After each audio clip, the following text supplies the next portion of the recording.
Hello there, everybody, and I was going to say welcome to Circling Sports Media. I'm too used to these things. Bell and Charles here, of course. Um, we're doing something that we're starting for the first time at a kind of convenient time, I guess you could say. This is the playoffs. The Seahawks take on the San Francisco 49ers on Saturday the 14th.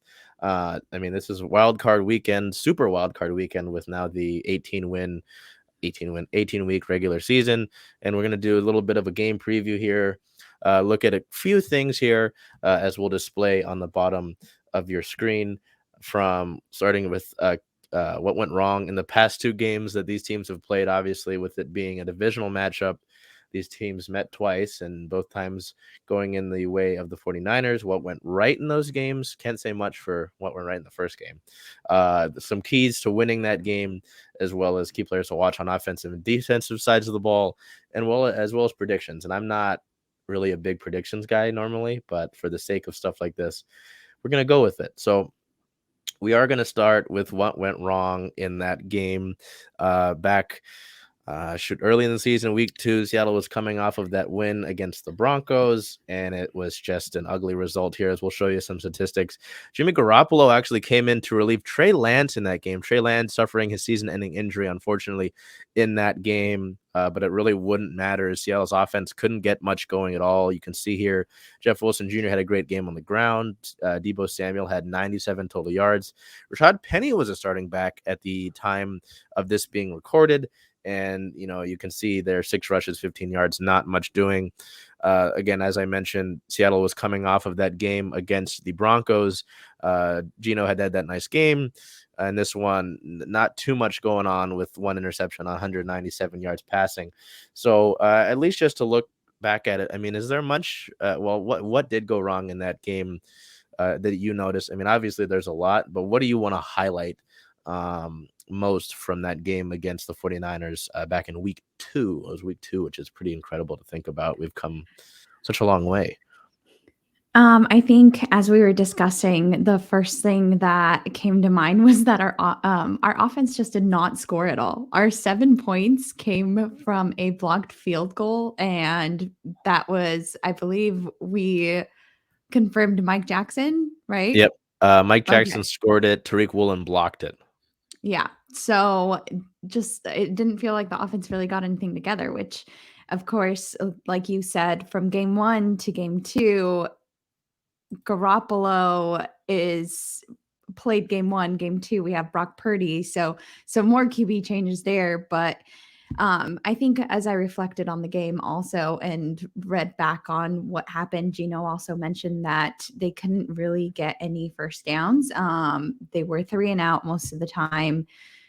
Just stuff wasn't really going their way. So hopefully our offense can figure something out. And of course, we'll talk about some key things that the Seahawks need to do anyway to hopefully see a win here. Yeah, and just before we move on from that game, just to look at it, we look at that game, and it's funny. I think I talked about it a little bit on Twitter during the Seahawks versus Rams game, with Seattle running the Wildcat a few times with DJ Dallas and Kenneth Walker Mm-hmm. III. There's only 2 players that have attempted a pass for the Seahawks this year. Obviously, Geno Smith. The other one is DJ Dallas, and DJ Dallas threw a pick in this game, Yeah. which I think there was they tried to go tricky down in the red zone, and it didn't work.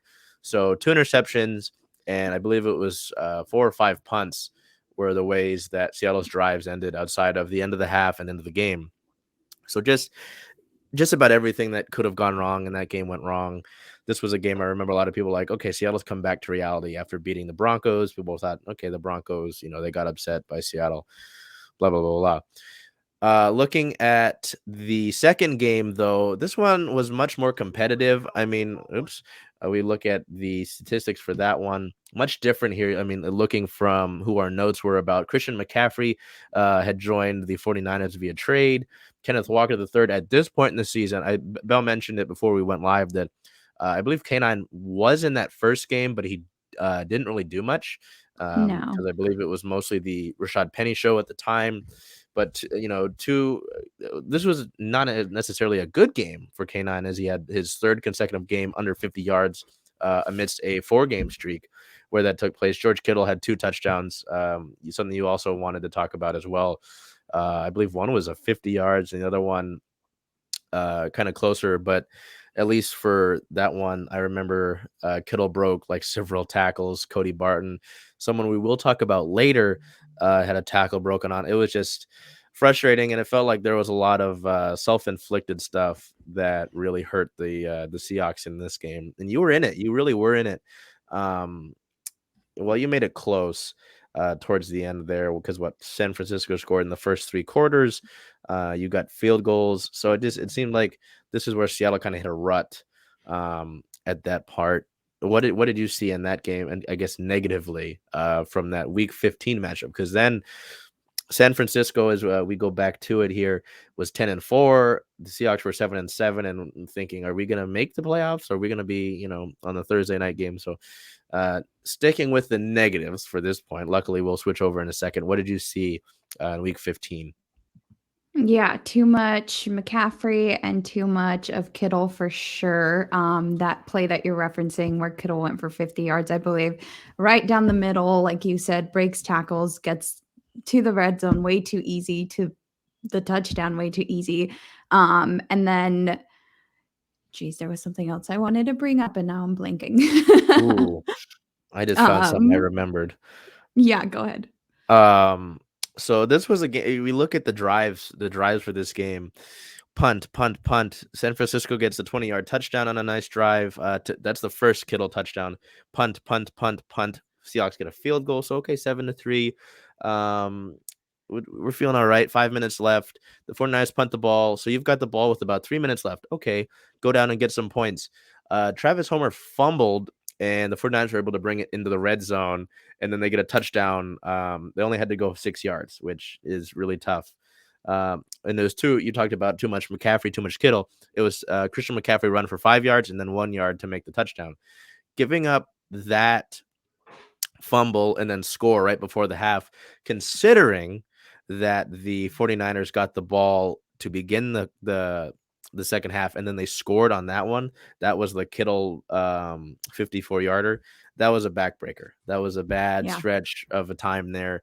Because, again, you were in it. It was punt, punt, punt, field goals. Like, okay, you're in it with these guys. We know the San Francisco defense is going to be great. And just to give them that, to cough that ball up, I think Travis Homer just got hit on a dump, a little check down, and he gave that up, which is unfortunate. Dre Greenlaw forced it, and Javarius Ward recovered it. That was something I remember during the game being like, that's gonna really hurt you going into, because they scored right after that, and even after the second Kittle, the long one, field goal. Okay, 21-6. I mean, it's a 15-point. Hi, Rod. It's a 15-point differential, but to an extent, that's the beginning of the half. You're still kind of in it. Because, again, punt, punt, punt, punt, missed field goal by the 49ers. Seahawks scored a touchdown. And then the 49ers ran the game out. So it's like, if you take out that swing of 14 points, this is a closer game. And, again, that's self-inflicted stuff. So that's why I didn't feel as bad. I don't feel as bad going into this game, personally. So I don't know if that brought back what you were thinking of, but that's – I was looking at the drives, and I remembered that, which is I think is really important to consider when you look at these teams matching up for the third time on Saturday. Yeah, and again, not much going on offense. Like you said, that 14-point swing, and then in that whole first half, the Seahawks just didn't score. So their 7 points didn't come until the third quarter, and that was the one and only touchdown that they had, and that was to Noah Fant. So I think there are some takeaways here as to what the Seahawks can do better. But yeah, just some brutal losses to the Niners in the regular season. So now, not to be so negative, we're going to go over to what went right. And at least, I mean, is there much that we can talk about in the first game? In the first game, you mentioned Mike Jackson having the return on that blocked kick. I guess the one thing I would go with positively would be Tariq Woolen blocking that kick. And that was sort of, I know that in the Denver game, he got burnt in coverage, I think. And I was like, oh shoot, he's a rookie. He's like a prototype corner. Before all this really took place, right? Before he really became a like defensive rookie of the year front runner. That's a whole different discussion if we don't talk about him and Sauce Gardner. Um, but I think that was part of the beginning of that sort of rise for Tariq Woolen, because you go to that 49ers game. I think in the Falcons game, he gets an interception. The Lions game, he has the pick six. Everything starts to begin for Tariq Woolen. So I would, at least from game one, that's the positive that I would take out of that one, because otherwise it was really ugly. I think Tyler Lockett had some pretty consistent catches as well. He had 107 yards still that game, so he found a way to make himself open, get some good receiving yards.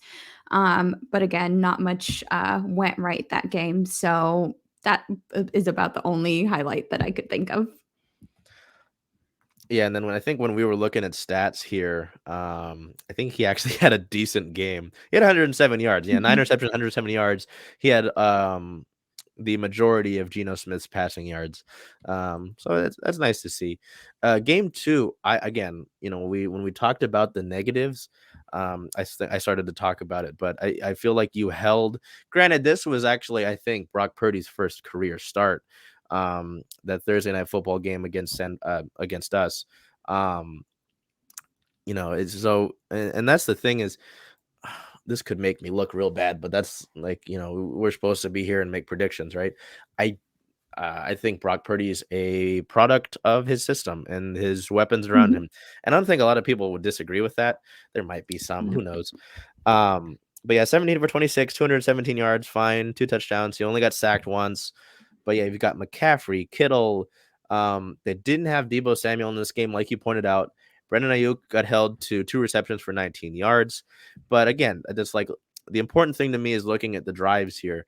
Uh, Punt, the touchdown, that long drive, sure, pretty solid to get that one to put them on the board. But punt, punt, punt. So you're seeing the trend here. You're holding San Francisco to that one touchdown there, that one drive, holding them to that's pretty manageable, you'd think. And you talked about the offense sort of struggling in that game as well. If your offense is able to get into it, which is something we're going to talk about in key players, I think you keep pace with them. But again, that fumble happens, and then they get the ball to start the half. George, oh shoot, yeah, they only went 59 yards. Ray McLeod, oh yeah, Ray McLeod had a 39-yard return. There you go, it set it up. I think it's I think you showed you could play a little bit better defensively, and this was in a streak where the defense wasn't even playing that well. They gave up that they had lost to the 49ers, they had almost lost to the Rams, they lost to the Raiders before then in that walk-off game. Then there was the Germany game. Yeah, so this was in a streak where they didn't even play that well defensively. Then they went into Arrowhead the next week and they lost to the Chiefs, but you know, that's that game. That's the Chiefs. So this game kind of just showed me a list of we're looking to positives. Seattle looked better here defensively. As you said, though, not much to tout about on the offensive end, but defensively, I really liked what I Mhm. saw outside of that stretch from the end of the first half and the beginning of the second half, pardon me, from this team. That's what I would take offense. Pardon me, I'm speaking too fast. That's what I would take positively. And we're on game 2 right now, right? Yes, The yes. positives for game 2? Yeah. I mean, I think that exploiting the secondary for San Francisco is going to work in your favor. So in that second game, you did have that touchdown, Geno to no Fant. I think that's kind of where we should lean, because if we look at San Francisco's defense, I think where they're strongest is the run defense. So I'm a little concerned as to how K9's going to do. But if Geno can get those balls out to Noah Fant, Parkinson, like he's liked doing for part of the season, then I think hopefully things can look a better way this game. See, now I don't know if you plan to do that or what, but this actually segues perfectly to our key players to watch on the offensive and defensive sides of the ball. So, you talk about Geno Smith exploiting that secondary. You talk about the San Francisco defense, and for a while they've been built really well in the front seven, let alone the D line. Obviously, look at the linebackers. Fred Warner's been a rock solid, top of the league in line for a linebacker. A lot of people argue he is the best linebacker in the league. I, I I would have to look at the numbers and all that, but I know he's near the top. Dre Greenlaw's been a playmaker for them, especially against us. Like I've heard his name way too often when the 49ers play us. Yeah. But yeah, the secondary, they've got some pieces that are fine. Jimmy Ward's pretty solid. Um, they have another Ward. And that their safety. Oh shoot, I don't want to bungle his name. Hufunga. He's been pretty solid. He Mhm. actually He helped has. play a part in the interception that Geno threw in the Yeah. first game. Fred Warner. Um, but I think Geno, you can see his stats from the week 15 game.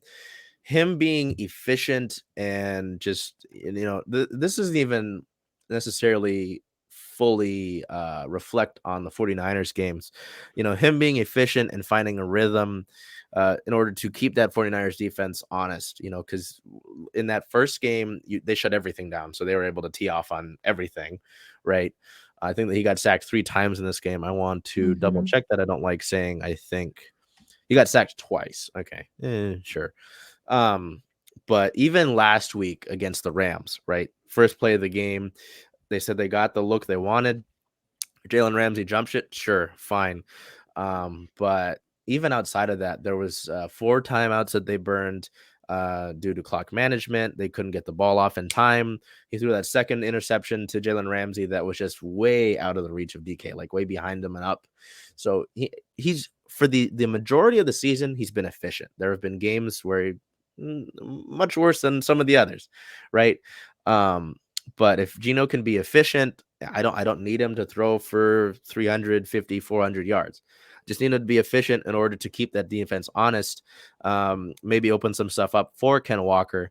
And it's almost like a tandem for my key offensive player to watch. So it's like Geno and a little bit of K9, because if Yeah. Geno can open things up for K9, then you've got some stuff going on, right? And that's kind of what we've seen for this Seahawks offense anyway, and I think that I don't know how much you saw that, but there was a story about how at halftime of the Chiefs game, Pete Carroll went to Kenneth Walker and he said, "I need you to be decisive when you run the football."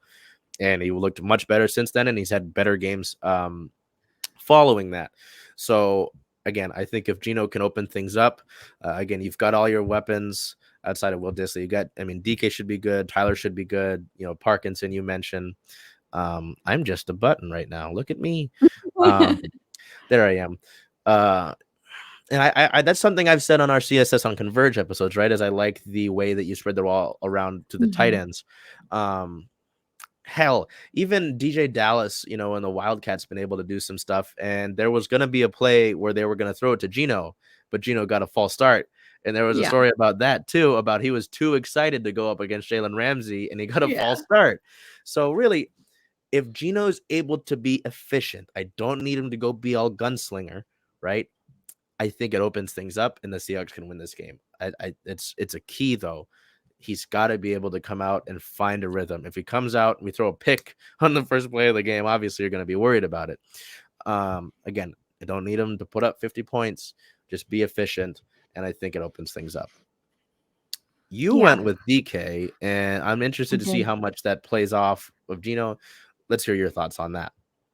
I don't wanna upset anyone, but I just feel like I've been a little disappointed in the performance by DK. I want him to be a lot more aggressive, and be just targeted more. I understand that against the Jets, he was going against Gardner, but since that week, it's felt a little too quiet, and I need DK to really come out and try to be WR1, and I think Mm. that'll definitely sway things in the Seahawks' favor. Yeah, and I get not wanting to upset people, and obviously that the you look at that game where he played Sauce, one reception, five on 1 reception on 5 targets for 3 yards. Had 40 yards against the even then, I don't like you'd love to get these guys the ball more often, right? All that. He Yeah. had 40 yards against the Rams, sure. They've got Jalen Ramsey, so that's understandable. 81 yards against the Chiefs, 9 targets. Yeah, I can understand that. I can understand that. And considering that, it's not necessarily like any of these San Francisco corners are super, they're not on the level of the guys that we've just talked No. about. Um, I can understand that, and these are games you need him to be big. When I think of DK Metcalf stepping up, I think of that Eagles game, that where his rookie year, he had some big catches. I believe he set the rookie Seahawks franchise record for a Mhm. rookie for receiving yards in the playoff game. He had like 140 yards, he had a big touchdown, and he had a big catch to seal the game. So you're gonna need him. I don't think that's unreasonable to say, honestly, but I think our key players of the game for the offensive side of the ball kind of mesh here, Yeah. because if Gino's able to be efficient, hit his guys, obviously Tyler Lockett, he's going to be able to open things up. I think you do need some of that. You need some yards after the catch, and I have a friend who's like pretty adamant about DK not getting flags like after the play. I don't know how you feel about it, Mhm. but some people have been like, hey, he's got to stop his antics. You got to be locked in. It's you cannot hurt your team. There was the game against the Packers, where Yes. DK, I think he got kicked out or something, and he tried to stay in Yeah. the game.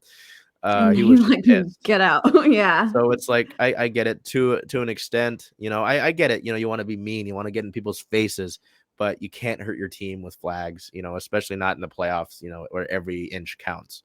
So I think that makes a lot of sense personally. So, oops, I clicked the wrong one. Now we switch to defense, and this is where things get interesting. Both of us kind of went with the front seven here. And I'm interested to see if there's more to it for you than that. But yeah, we'll stick with Bell. We just went with you for DK. Why don't we look at Uchenna Nwosu, who, since he's been signed, I've liked him for this Seahawks defense. Why is Uchenna your pick here to watch on the defensive side of the ball?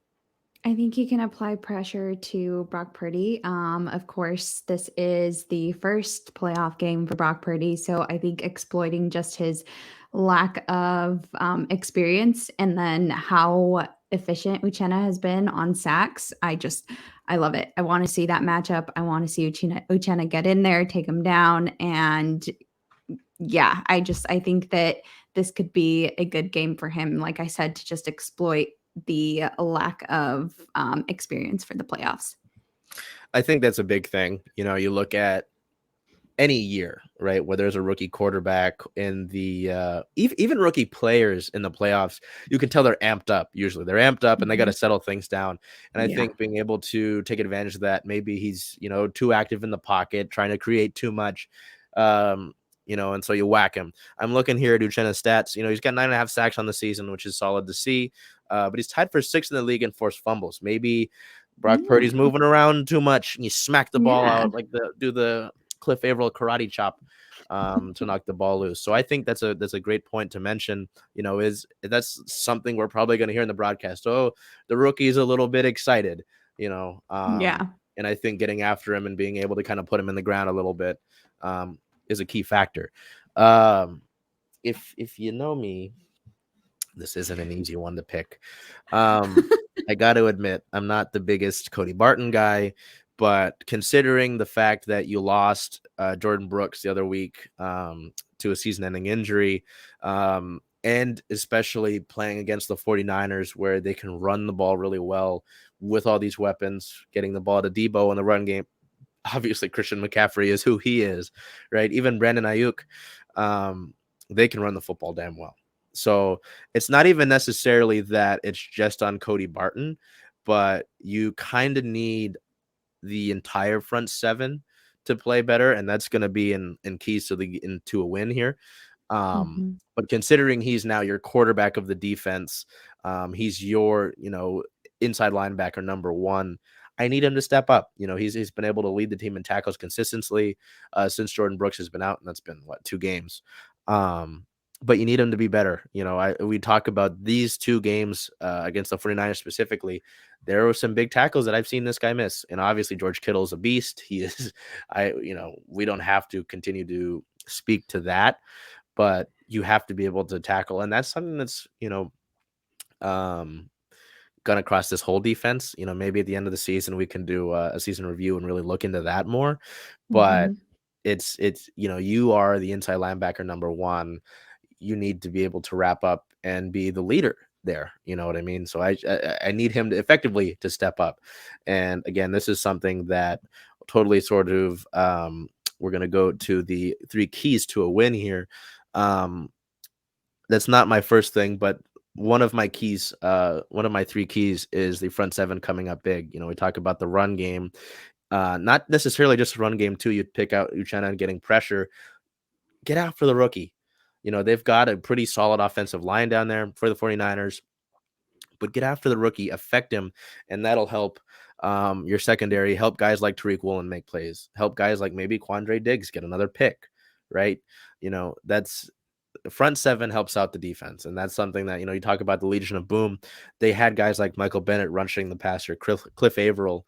They even sent Bobby Wagner and KJ Wright on blitzes at times. So getting that pressure and being able to mitigate the run. I don't know if you're going to be able to fully shut down the run for the 49ers. That's Mm-mm. a pretty difficult task considering the run that they've been on too, with losing like 1 out of their last like 8 games, right? That's big and key for me. The other one goes into my key offensive player of the game. I need Geno to be efficient. I get it. This has been a magical ride for you this season, really getting the reins and, getting this team to playoffs, breaking Russell Wilson's franchise record for passing yards in the season, all that, right? We look at his story, down in LA and the Giants and the Jets and all the struggles he had. It's been an awesome story this year. Don't get me wrong. I already consider this season a success. This team's playing with house money, but why not take another step? Why not beat this 49ers team that has an excellent defense and you didn't beat this year, right? Why not take another step? But it starts with you as the quarterback, right? You need to be efficient. You need to be able to get into a rhythm and open things up. For my third key to a Seahawks win and Kenneth Walker the third, you need him to be decisive. You're going to need him to find holes, and really be explosive. Be the guy that we have looked at as for a time the offensive rookie of the year front runner. Garrett Wilson's got his own case for that with what's happening in New York, but this is a guy that you look at and you don't necessarily think he's a rookie. You see the way he hits the hole, you see the burst he's able to get, as well as the physical sort of aspect that he's got. He looks like he's been a back in this league for a while. So, front 7 needs to come up big for you. Geno Smith needs to be efficient, and Ken Walker needs to be able to be decisive, not try to get too fancy here and there. Even though there were a couple runs against the Rams where he went one way and he said, "No, I'm not going that way," and he went the other way. And he was able to make some yards out of it. I don't know how well it's going to work against the 49ers defense. This is a team that runs to the football, that's aggressive, that can tackle well, and I mean, what? Nick Bosa's down there. I don't know if Mhm. Javon Kinlaw's active. Fred Warner, right? This is a team that can tackle. This is a front 7 that's good. So you've got to be able to make decisions quickly. But Geno can open that up. So again, my 3 keys: Geno's got to be efficient. Your front 7's got to come up big. Ken Walker's got to be decisive. Yeah. So I think a lot of ours kind of match. I think that we need to keep Geno safe and allow him enough time to make the decisions because, like you mentioned, they do have Nick Bosa. He's a very scary man. So we just want to make sure that we protect Geno, give him enough time to make those plays. And as I mentioned before, I'm looking for a presence from DK Metcalf. And then, like you mentioned, just try best as you can to hold that run, to hold the run, because McCaffrey and Debo Samuel are monster runners. So we need to try to minimize that as much as possible. So now I talked about at the height. I don't like doing predictions. I mean, I was wrong about Geno being who he was. I was wrong about the Ken Walker pick. That's fine. Again, when we cover what we do, right? Or even just media in general, we're going to be wrong about things, the prediction side of it. And it's really interesting. So Bell and I are obviously here. Bell and I are the only writers here on Circling Seattle Sports. We do our Circling Seattle Sports on Converge Media, where we host that. But I brought a few names back that, I mean, if you're like a really big fan of us and what we do, you'll remember these names.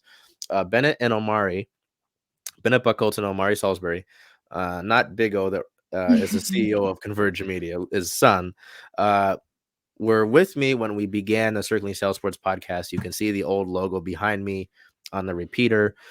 They helped chip us in as well for the prediction side of it, and it's very even. So you can see here, I'd like to be optimistic and think that Seattle is able to grit this one out 23-21. It's going to be a close one considering the last two games that these two teams have played, as well as the loose nature of the Seahawks team. I don't know if you saw the TikTok where Gino's doing the gritty and Pete Carroll Yes. comes in riding a scooter by him. They're talking about, this is all just an extra for them. I think they're playing loose, which is good. And, that last game I talked about where self-inflicted stuff, I think a win is very much achievable. It would just continue into the magical run that this team has had. It's going to be close, though. There's no way that Seattle wins, I think, by a possession. More than two possessions. More than one possession. I'm sorry. I think it's going to be really, really down to the wire. These divisional games between the 49ers seem to always be, and that's where I went. We'll take it off of this screen here for a second. For Bell, why did you go with your score of, we'll put it back, 27-17? Look, I think that it's been a great season for the Seahawks. And if they do get that 10th win in the playoffs as well, then I count that as a win anyway. I don't think it was a terrible season. I do think that you're going against a very strong team that has a lot of weapons, though. San Francisco could have taken that one seed in the North, had a couple of things played out with Philly, and I can't remember who the other team was, but they were up there. And it just, something clicked for them, and they took our division, and then they kept winning from there. So again, I think it's going to be very hard to go into Levi Stadium and pull out a win in this one. I would love to be wrong, but if I am right, I don't think that it was a terrible season. Yeah, all in all, just looking at these things, but before anything else, before we even get to that game, this is a success. Like when we do our season recap, I'm going to be pretty happy with this. But that's the thing too, is like you mentioned, I can easily see this, that score there going the other way in favor of San Francisco, just because, or you could think they're going to blow them out. I think it'll be close. We could get 49ers fans on here talking all the trash, and I get it. They're a damn good team. And you look at the playoffs a lot of time in any sport, not just football, whether it's baseball, the Phillies came into the MLB playoffs hot and they went to the World Series. They lost, but they made it there. Look at Yeah. I don't remember the NBA too well this past year for playoffs, but you know what I'm saying? Teams that come into the playoffs usually do pretty well. I'm not saying they win it all, but they do well. And, you look at just the recipe for winning football, being able to run the ball well and being able to play hard-nosed defense, which is what the Seahawks did for years. They've got that. And they've got a system where Brock Purdy, who knows how good he really is, he's excelling in it. And he's got these great weapons. McCaffrey's there, and he's been healthy. Deebo Samuel, like you mentioned, just gotten back. Coming back. George Kittle is George Kittle. Again, he's a beast. I could Brandon Ayuk has found his groove. Yeah. Yeah. So their shelves are stocked. But just with the way that second game, I'm going a lot off of that second game, and what I've been able to see from that. Granted, I think the Seahawks need to clean up a lot of things. You look at that game against the Rams, they were sloppy with a lot of things, whether it was penalties or, the two interceptions. Their defense played well, but they kept having to go out because the offense. So I think this is very much a winnable game. You can see here that Omari and Bennett effectively just kind of swapped here with their scores. But Omari thinks that this is going to be a 9-point game, which is effectively two possessions for the Seahawks. So he's got some confidence in Seattle there. Bennett disagrees, well, agrees, but in regards to the 49ers having that sort of ability. But I think this is going to be a close game. I don't think this is going to be more than a 7-point game. And I think considering, I mean, we're a Seattle outlet. I mean, so I kind of have to. Um, but just going off of that last game and how loose this team is, I think they could play underdog. You were talking about the wild card matchups before we started, and a bunch of them. I'd have to look at the pool, but yeah, just considering this is a division game, I don't think there are too many divisional games in the wild card this week. Um, I, I I think it can be close. So before we wrap up, you can see here we've got. Oops, that's the wrong. Oh no, that is right. Do you have any sort of final thoughts on this thing, or you happy with the thoughts that we've put out onto the table? I think I swapped my games when we were talking about what went either what went right or what went wrong. So sorry there, but I like I said, I would love to be wrong. And as you mentioned, there are several wild card games this weekend.